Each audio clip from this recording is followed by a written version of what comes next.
화면에 나오는 지도를 잠깐 보셨으면 합니다. 가운데 그 유명한 시나이 반도가 있죠. 여러분들이 이제 보시는 지점에서 왼편에 애굽이 있습니다. 애굽에서 이스라엘 백성들이 출애굽을 해서 시내산 그 아래 부근 제일 맨 밑에 있는 그곳이 이제 시내산으로 되게 이렇게 알고 있죠. 거기에서 이제 1년여를 지난 다음에 이제 그들이 드디어 이제 가나안 땅을 향해서 출발을 했습니다. 이미 살폈고요. 그리고 그 빨간 원으로 그려진 그 지점 중심에 그 우리가 2주 전에 살폈던 가데스 바네아라는 지역이 있습니다. 그곳에서 12명의 정탐꾼을 보내서 가나안 땅을 40일 동안 탐지하게 하죠. 근데 그들이 다시 돌아와서 그 가나안 땅을 평가하면서 땅은 좋지만은 우리가 거기 결코 들어갈 수가 없다. 우리는 그들과 싸워서 이길 수 없다 하면서 하나님을 배반하죠. 그 배반 때문에 40일이 40년으로 바뀌어서 하나님께서 심판으로서 이 광야 생활을 그들에게 하도록 합니다. 그래서 이제 이 지도를 보면은 우리가 이제 광야 40년 그러면 그 시내 반도 전체를 이렇게 도는 것으로 생각을 합니다만 그게 아니고 역시 그 빨간 원 그 지점에서 그들이 40년을 뱅뱅 돕니다. 근데 이제 놀라지 마십시오. 오늘 이 본문에 나오는 이 무리바의 물 사건은 그로부터 약 40년이 지난 후에 벌어진 일입니다. 오늘 말씀 1절에 첫째 달에 이스라엘 자손 곧 온 회중이 신광야에 이르니 그러니까 이 빨간 원 지점이 신광야인데 그 신광야 더 구체적 지명이죠. 가데스에 이르렀는데 그때 미리암이 거기서 죽었습니다. 거기서 장사되었고 그 다음에 이제 2절에서 그 무리바의 물 사건으로 넘어가게 되죠. 그래서 우리도 이 40년이라는 그 긴 기간을 이 이스라엘 백성들과 함께 훌쩍 뛰어넘은 셈이 된 것이죠. 40년이 벌써 지났습니다. 우리가 40년을 함께 산 거예요, 벌써.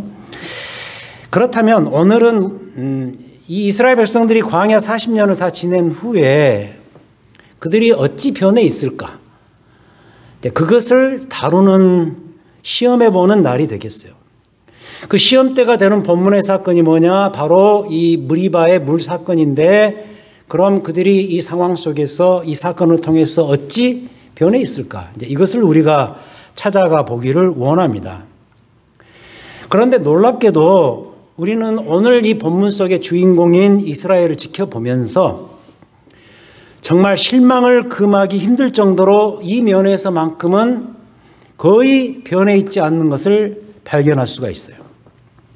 여러분 40년 지났으면 정확히 말하면 38년 반인데 하나님을 배반했던 1세대 그러니까 그 40년 전에 가데스 바네아의 반역 사건으로 인해서 원망과 불평을 했던 그 가나안 땅을 악평하면서 우리는 들어갈 수 없다라고 했던 그 배반의 사건 주인공들인 1세대는 거의 하나님의 그 심판의 경고대로 광야에서 다 죽었단 말이죠.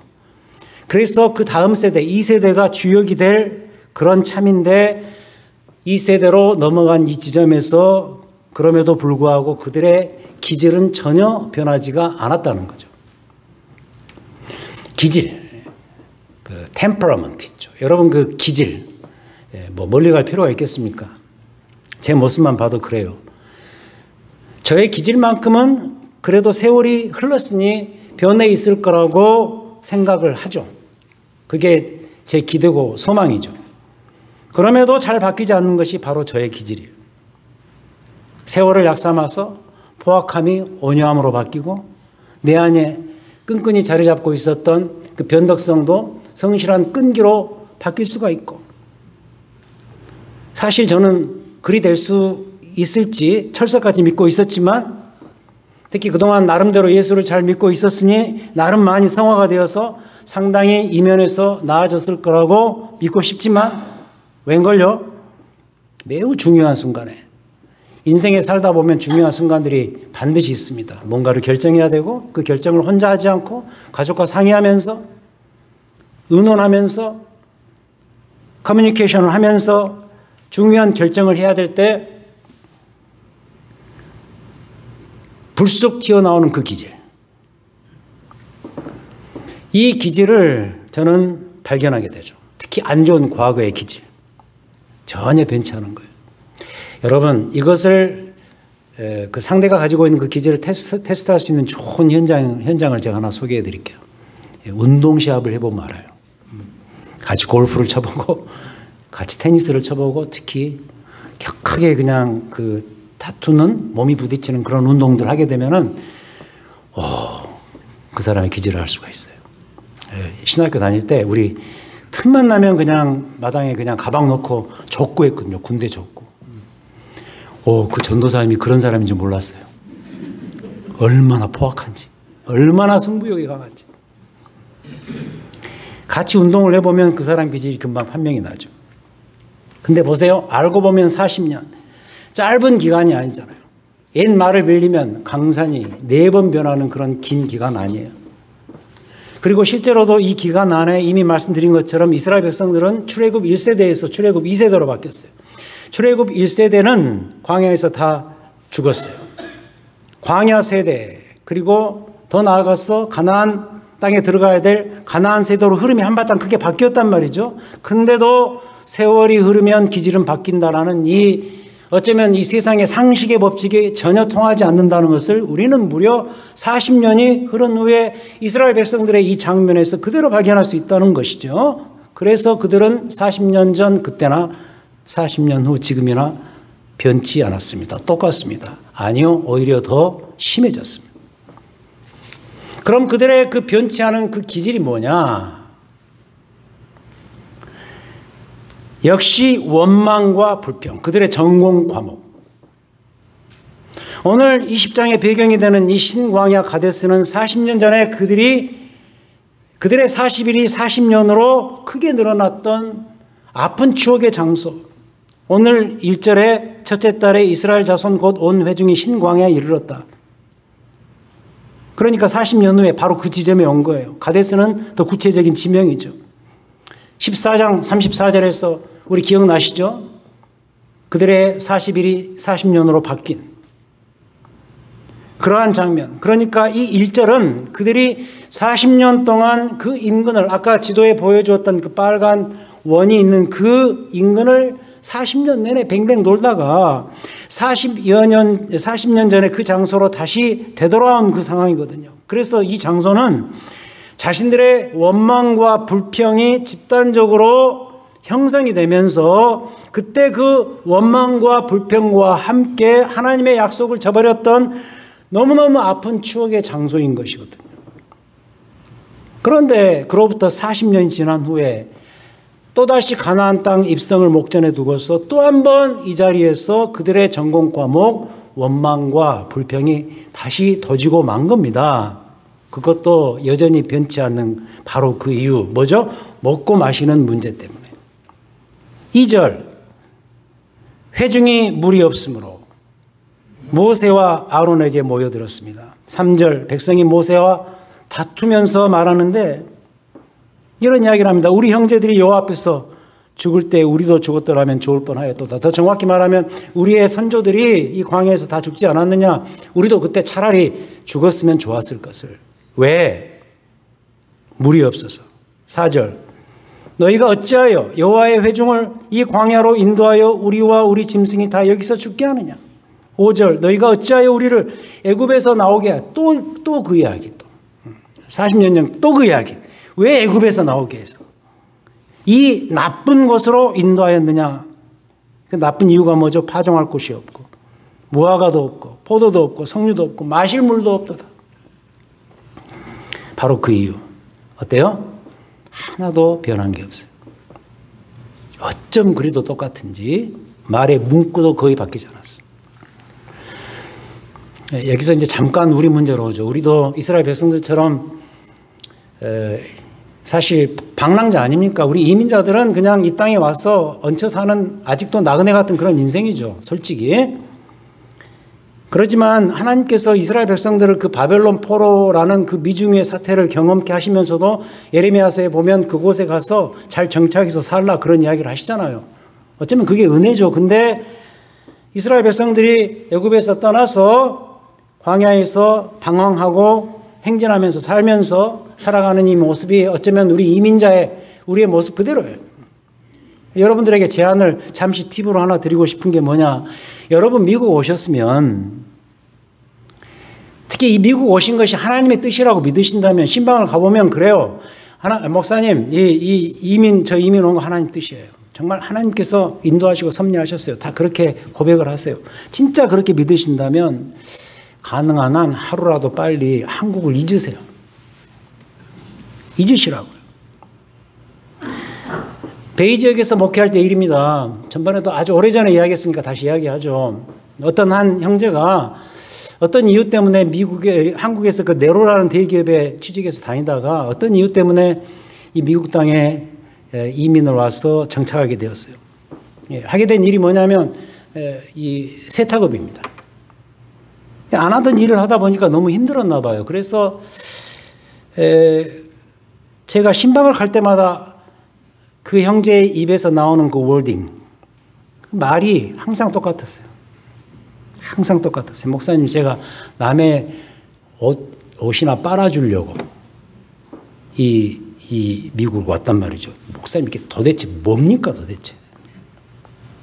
물론 목사니까 하소연하는 그 의미는 알겠습니다만은 제가 뭐라 그럴게요? 아니에요. 결코 그게 아니고 기왕 여기 왔으니 빨리 관점을 바꾸시고 아니 이 일로 인해서 긍정적으로 남을 위해서 봉사하는 것이 얼마나 좋은 일이냐. 그리고 소득이 생기지 않느냐. 여러분 어때요? 이런 식으로 산다면 참 안타까운 일 아닙니까? 여기 오셨으니 이곳에 맞게 빨리 여기에 맞춤형으로 바꾸시라는 거예요. 제발요, 여기서 한국 이야기 하지 마세요. 한국 옛날 이야기 특히. 내가 말이지. 한국에 있을 때는 뭐 이러면서. 그 말 자꾸 뭐 속으로 만날 때 특히 하지 마세요. 그 하면 본인에게도 도움이 안 되고요.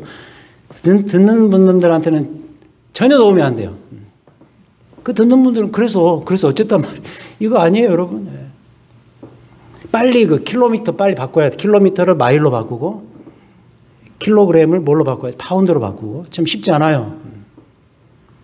영어도 좀 열심히 배우고. 뭐 이래야 더 맞는 거 아니에요? 이래야 원망과 불평이 없어요, 여러분. 그렇지 않아요? 다시 본문으로 돌아가요. 문제는요, 이런 원망의 장면들이 어떻게 해결되었는가, 이게 중요해요. 이게 그냥 지나가는 문제가 아니기 때문에 기록되지 않았겠어요? 이 원망의 장면들이 그들에게 어떻게 해결됐는가? 놀랍게도 하나님께서는 그들의 원망을 역시 은혜로 답을 해 주십니다. 8절이 그 답입니다. 8절. 모세에게 명령하시죠. 지팡이를 가지고 내 형 아론과 함께 회중을 모으고 그들의 목전에서 너희는 반석에게 명령하여 물을 내라 하라. 그러면 그 반석이 물을 낼 것이다. 너희들의 목을 축여줄 것이다. 너희들의 가축들의 목을 해결해 줄 것이다. 지정된 한 반석을 명령해서 물을 내게 하면 그 물로서 회중과 짐승들의 목마름이 해결될 거라는 은혜의 방책을 하나님이 제시해 주죠. 이 은혜의 명령은 어떤 방식으로 하죠? 모세와 아론이 회중 앞을 떠나서 회막문에 엎드릴 때 일어난 일입니다. 여러분 6절 보세요. 이 8절 명령을 주시기 전에 모세가 무슨 일을 하죠? 아론과 함께 회중 앞을 떠나 회막문에 이르러 엎드렸을 때 여호와의 영광이 그들에게 나타나면서 이뤄진 일입니다. 이 표현을 기억하셔야 돼요. 회중 앞을 떠나 회막문에 이르러 엎드리매. 두 개의 공동체가 있어요. 한 공동체는 어마어마한 사이즈예요. 이쪽은 회중입니다. 회중으로 번역했습니다만 이스라엘 백성들 전체 그 모든 광장에 모인 거의 200만에 가까운 어마어마한 숫자의 그 공동체 이스라엘 백성들 회중. 이쪽은 보이지도 않아요. 하나님은 영적인 존재이기 때문에 보이지도 않아요. 조그마한 성막. 여러분 그 성막이 굉장히 작은 거 아시죠? 사이즈가 생각보다 작아요. 그 성막. 이 두 공동체가 있는데 놀랍게도 이 명령이 내려지는 자리는 어디냐? 어마어마한 사이즈의 눈에 보이는 백성들을 떠나서 회막문 앞에 엎드렸을 때 하나님이 이 은혜의 답변을 주신다.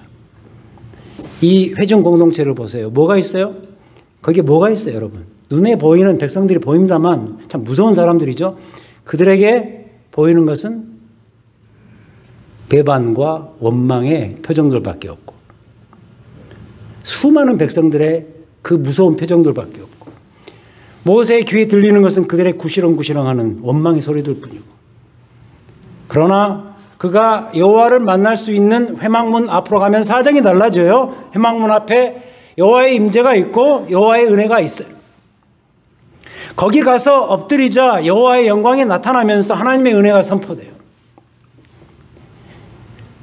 이 압도적인 장면을 우리가 어떻게 해석하고 우리가 어떻게 적용을 해야 될까? 두 가지로 적용할 수가 있는데 하나는 우리도 우리의 회막 되시는 그리스도 앞에 엎드려야 된다는 것이고 다른 하나는 주 앞에 엎드리는 구체적인 시간을 가져야 된다는 것이고 성막은 예배와 제사 중심으로 표현한 그런 장소고 같은 것인데 회막은 그 앞에 모이는 이스라엘 백성들의 공동체의 모습을 담아서 회막이라고 바꿔서 표현한 거죠. 같은 것이죠. 그래서 예수님도 그러셨어요. 우리의 성막 되시는 그리스도께서 그러셨어요. 두세 사람이 내 이름으로 모이는 곳에는 내가 그들 가운데 임하겠다 이렇게 말씀하셨는데 이 말씀을 정말로 여러분들이 믿으신다면 주의 임재하심을 바라보면서 그분께 구하며 나아가는 여러분들의 시간이 있어야 된다는 거예요. 그런 장소가 있어야 된다. 그리고 두 번째로 주께 구하는 시간을 따로 갖는 일의 필요성이죠. 사람들이 모이는 곳, 회중은 원망과 불평이 있다고 했습니다. 그래서 그 회중의 현장은 오히려 나의 판단을 흐리게 하는 곳이 될 수 있어요. 우리 교회는 거기에 비하면 사이즈가 작으니까 조금 더 과장해서 크게 확대해서 이야기해 보자면 예를 들어서 한국에 있는 어떤 큰 대형 교회 한 번 예배를 드리는데 막 1,000명, 2,000명 모이는 그런 교회를 상상해 봅시다. 거기에 딱 목회자가 섰을 때 눈에 보이는 그 회중들 얼마나 멋지기도 하지만 무서워요. 그들이 무서운 거예요. 하나님이 보여요? 그들이 보이는 거지. 회중 앞에 섰을 때 인간을 보면은 오히려 이 말씀을 통해서 우리가 깨닫는 것은 오히려 내 판단을 흐리게 할 수가 있어요. 영적인 판단을 흐리게 할 수 있어요. 코로나 팬데믹 이후로 저희 교단에 속한 한인 목회자들끼리 그룹을 나눠서 2주에 한 번씩 줌으로 모여서 그룹으로 같이 교제를 하는 그런 시간을 갖게 되었습니다. 본부에서 제공하는 아티클을 읽고 거기에 따른 각자의 반응과 은혜를 나누는 그런 시간입니다. 참 좋은 시간이죠.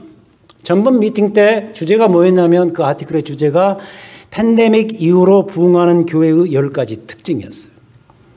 어떤 한 목회자가 인터뷰하고 데이터를 해서 평가를 해서 마지막으로 내놓은 10가지의 결과입니다. 그 10가지 특징의 공통점이 하나 있습니다. 그게 뭔가? 어떤 교회가 팬데믹 이후로 부흥했는가? 많은 교회들이 사라지기도 하고 많이 약해졌는데 부흥하는 교회들의 특징, 공통된 특징. 그게 뭔지 아세요? 온 교회가 하나님 앞에 엎드리는 거였어요.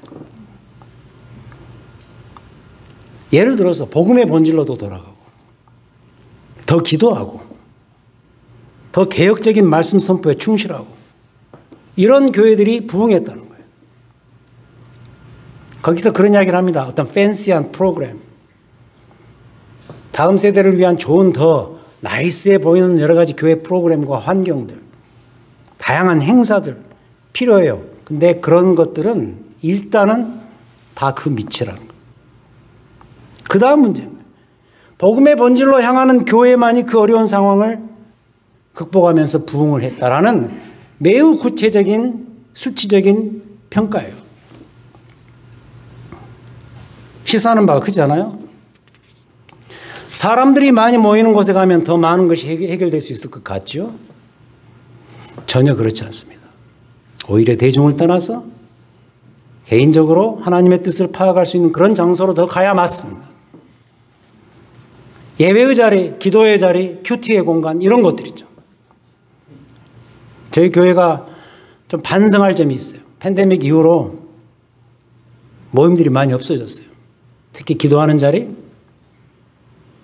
자연스럽게 없어졌어요.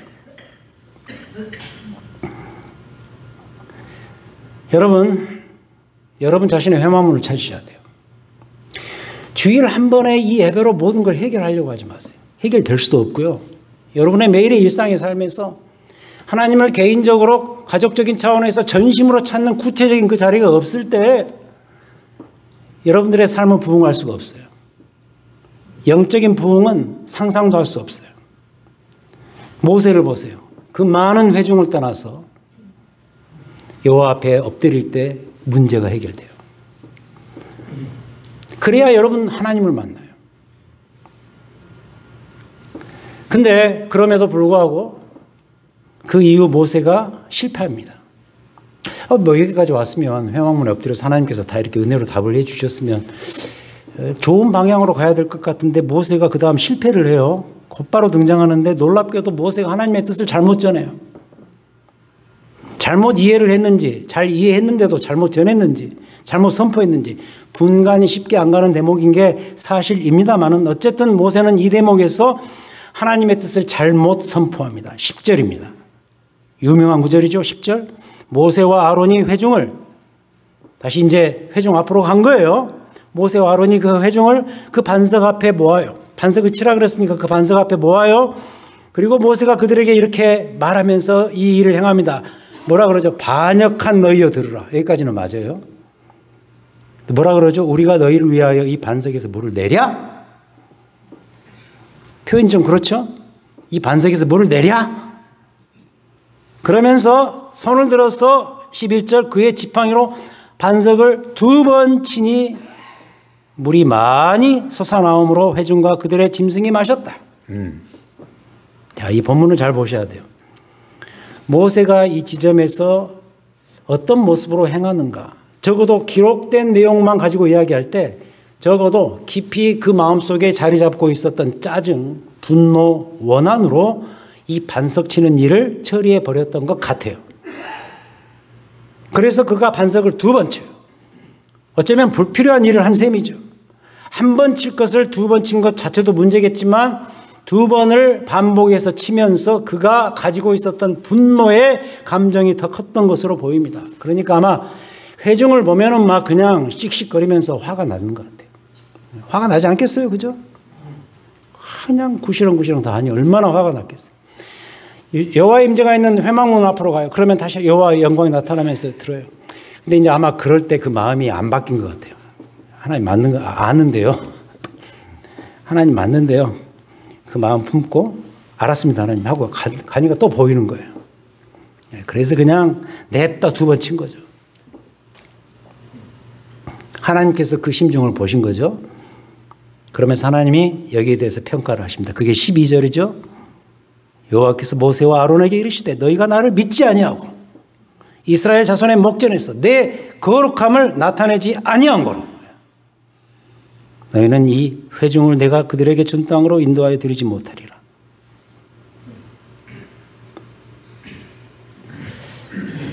이 일은 뭐죠? 모세가 결국 이 표현 참 중요하죠. 이스라엘 자손의 목전에서 하나님의 거룩함을 나타내지 아니한 사건이 되고 맙니다.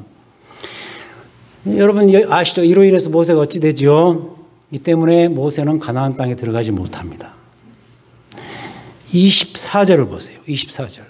아론은 그 조상들에게 돌아가고 죽었다는 이야기죠. 내가 이스라엘 자손에게 준 땅에는 들어가지 못하리니.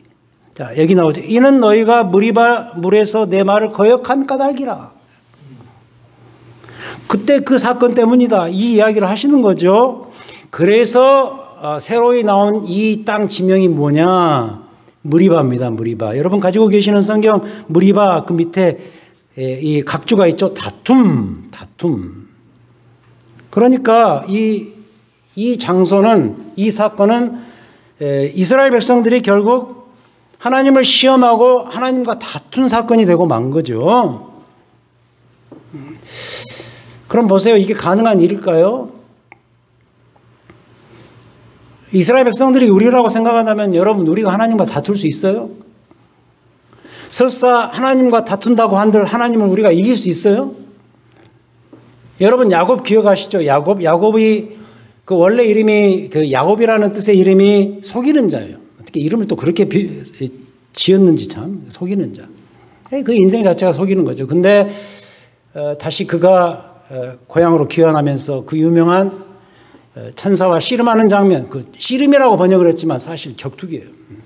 완전 싸운 거예요. 천사와 자객과 하나님 보내신 그 자객과 싸웠는데 얼마나 싸움을 잘했는지 결국 그 천사를 이기죠.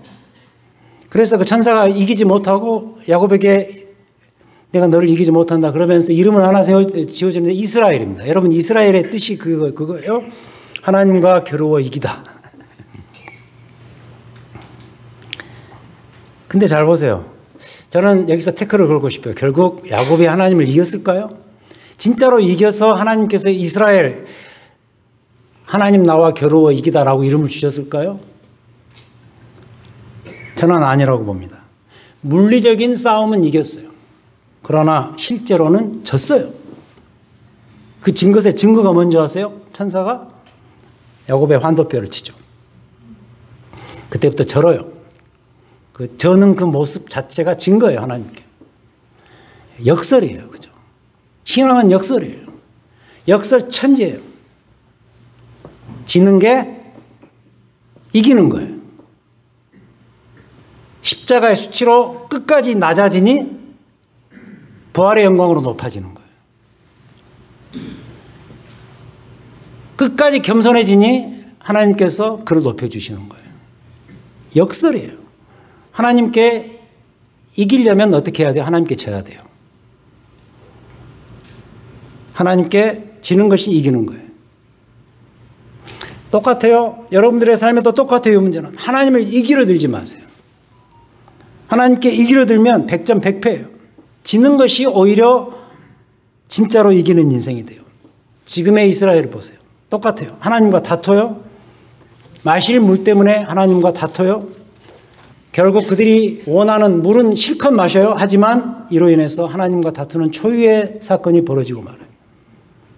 우리는 하나님을 잘 규정하셔야 돼요. 하나님을 잘 알아야 돼요. 성경은 하나님을 이해하고 알 수 있는 좋은 길이에요. 왜 성경을 이해하고 성경을 배우고 왜 성경 공부를 해야 되고 왜 묵상을 해야 되는가? 하나님을 알기 위해서.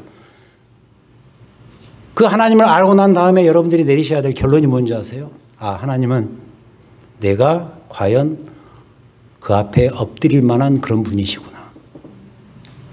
그 이해와 그 결론이 있어야 돼요. 하나님과 다투지 마세요. 그분 앞에 대신 엎드리세요. 이래야 광야 인생이 편해지는 거예요. 하지만 오늘 이 본문의 사건이 가지고 있는 핵심과 본질은 사실은 다른 곳에 있습니다. 많은 성경학자들이 모세가 쳤던 이 반석을 그리스도로 해석을 해요. 모세가 그때 그리스도를 쳤다. 그 이야기가 아니고 결과적으로 그렇다는 이야기예요. 이걸 증명해주는 대표적인 신약의 중요한 구절이 있죠. 아마 성경 전체 우리 신앙생활의 진짜 모습을 말해주는 가장 대표적인 구절이라고 말할 수 있을 정도로 중요한 구절이 하나 있는데 요한복음 7장이에요. 누구든지 목마르거든 내게로 와서 마시라. 이 말을 할 때 물리하게 하네. 우리는 별로 신경을 안 쓰죠. 근데 그 자리에 모인 사람들은 초막절에 예수님께서 행했던 메시지니까 그게 무슨 말인지 알아요. 물리하게 하네. 우리를 목마르게 하지 아니할 영원한 생명수에 대한 이야기를 할 것이다라는 것을 안 거예요.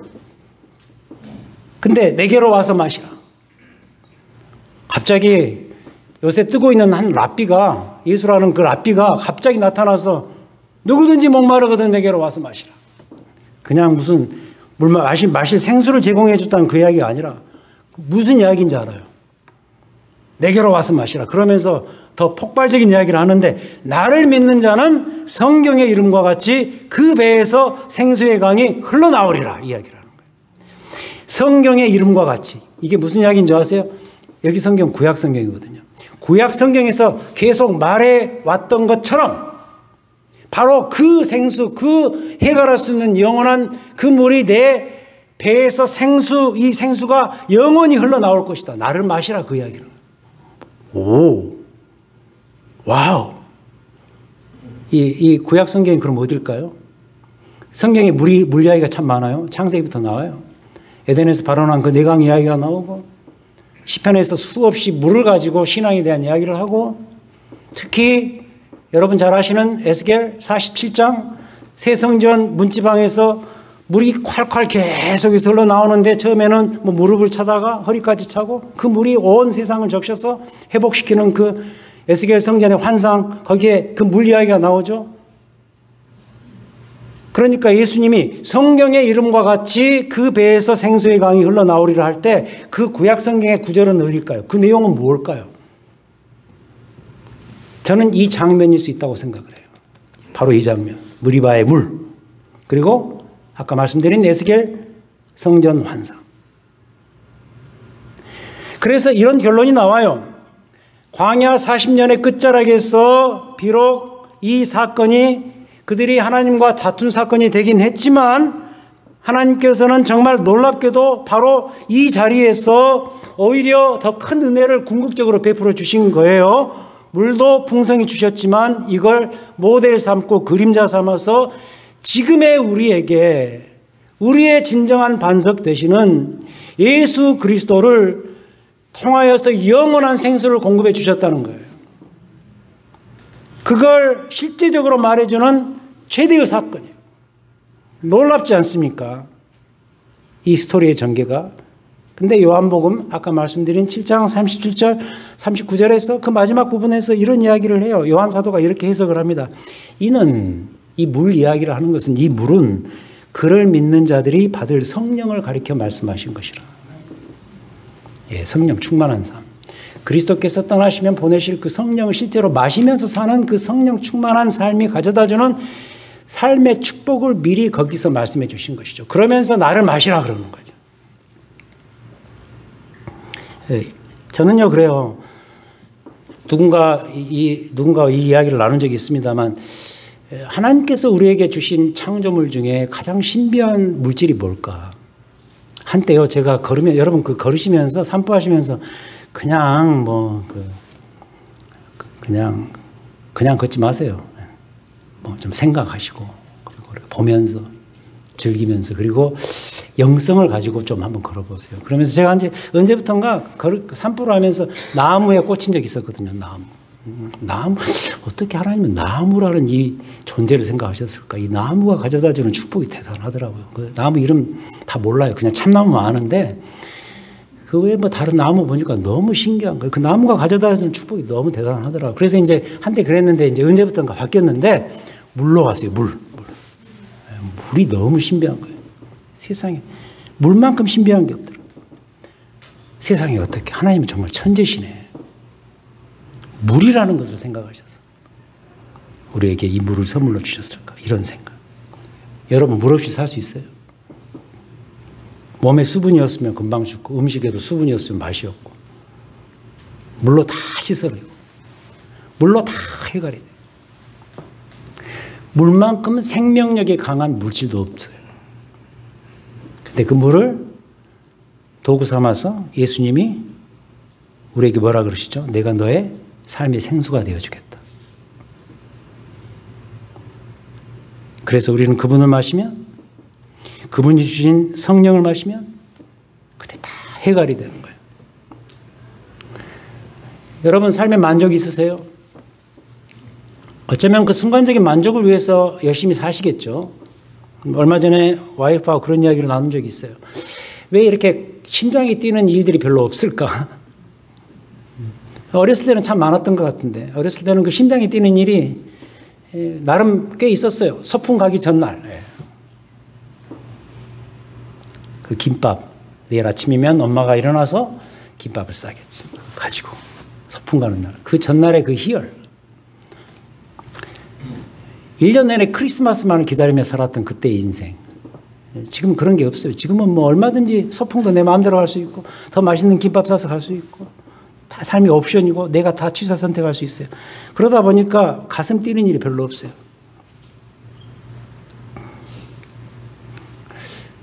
그 끝없는 보이지 않는 만족을 찾아서 뭔가 지금도 열심히 행진하고 계시죠. 근데 그 만족은 찾아오지 않죠. 있어요? 여러분 있어요 그게? 도대체 무슨 만족을 위해서 사세요? 그냥 하다 안 되니까 그냥 우리 자식에게서 그 대를 봐야 되겠다 해서 이 난리를 펴잖아요 지금. 근데 말씀하십니다. 내가 너의 만족이 되어주겠노라. 좀 이따 찬송 부를 거예요. 우물가의 그 사마리아 여인처럼. 여러분 우리는 그분 없으면 못 살아요. 인생의 해갈도 없고 인생의 만족도 없고 인생의 보람도 없어요. 우리의 영원한 생수 되시는 그 그리스도 없으면 우리는 살 수 없어요. 결정하셔야 돼요. 그리스도 외에 뭔가를 찾아서 만족을 위해서 열심히 뛰지만 찾을 수 없다면 예수 그리스도 그분에게로 가야 돼요. 이 이야기를 들으시려고 여러분 이 자리에 오시는 거예요. 우리의 생명 되신 그분을 찬양해요. 그분과 더불어 살아가야 돼요. 그분이 주시는 성령의 생수로 매일 만족하면서 살아야 돼요. 인생이 해갈돼요. 여러분의 목마름이 다 채워져요. 오직 예수 그리스도. 그분이 주시는 삶의 근원, 영원한 생명수, 이걸 품고 이걸 누리고 살아가는 인생, 바로 우리 그리스도인들의 인생인 것이죠. 무리바의 사건의 이 교훈, 치명적이고 아픈 사건이지만 그 먼 시절에 모세가 쳤던 그 반석 되시는 예수 그리스도, 그분을 실제로 품고 누리면서 살아갈 수 있는 인생, 여러분들에게 오늘 주일에도 소개해드리고 싶어요. 아마 또 며칠 지나면 잊을걸요? 또 잊을 거예요. 또 오셔서 또 들으셔야 돼요. 오직 예수. 그분 없으면 우리는 살 수 없어요. 이걸 확인하는 자리가 예배의 자리고 우리의 만남의 자리인 거예요. 우리 주와 더불어서 그 생명수를 가슴에 품고서 만족하며 감사하며 살아가시는 귀한 인생들이 되시기를 우리 주님의 이름으로 축원드립니다. 감사합니다 주님. 우리의 생명수 되어주셔서 감사합니다. 그리스도 외에는 삶의 대안이 없습니다. 어느 정도 내게 만족을 주겠지만 바로 그리스도 그 밑에 만족뿐입니다. 영원한 만족, 우리의 영원한 해갈.